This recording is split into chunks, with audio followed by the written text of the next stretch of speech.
keyvanlı yani. He diyen. Şu kuda vurulur var ha. He. Bir hili. İyi de turyana. Havu. İyi de turyan. Turyan. Turyana. Turyanla kakası. Turyan onlara. Yarım saat daha in. Gözüm karan kırap durdu. Yarım saat. Yarım saat. Onun için yarım saat giyicirek turup göre. Yarım saat. Giyicirek tursam. O zaman yine yarım saat karan kırardı. Yine yarım saat giyicirek turup göre. O zaman yine yarım saat karan kırardı. Yine yarım saat giyicirek turup göre.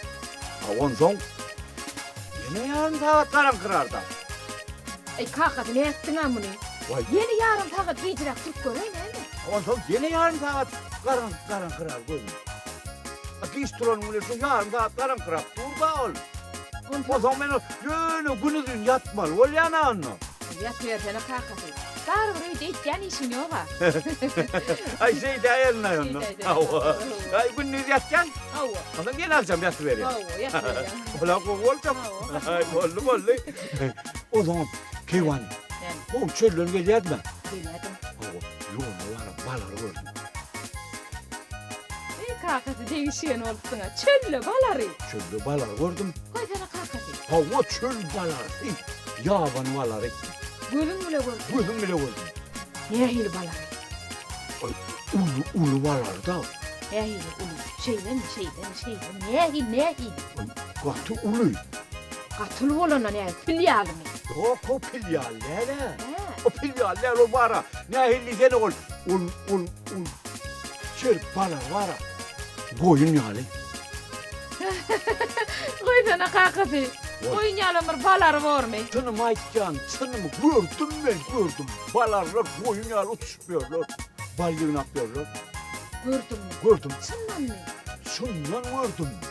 Onun üyücükler nehil. İşte haydak gel üyücük mü ya? Nehil. Öcükler şu balarla öcük yalı. Öcük. Onun koyun yalı. Balarlar o üyücüğü ne yaptı ya? Ben bilmem ama onun hepsi yani. Böyle boyun yalı. Gördün değil mi? Gördüm diyor. Öcük yani görmedi mi? He. Ömer şu tak vardı mı? Tavu. Yoksa koyun yalı balarla uçuk geldi. Tavu. Ömer gördü.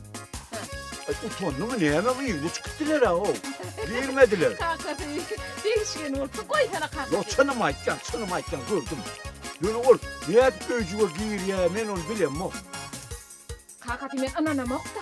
İnanmasan gör çölüyor gidelim. Gör. Gör gidelim. Gör kakası. Gör bakalım. Gör bakalım. Ben ettim. Gör bakalım.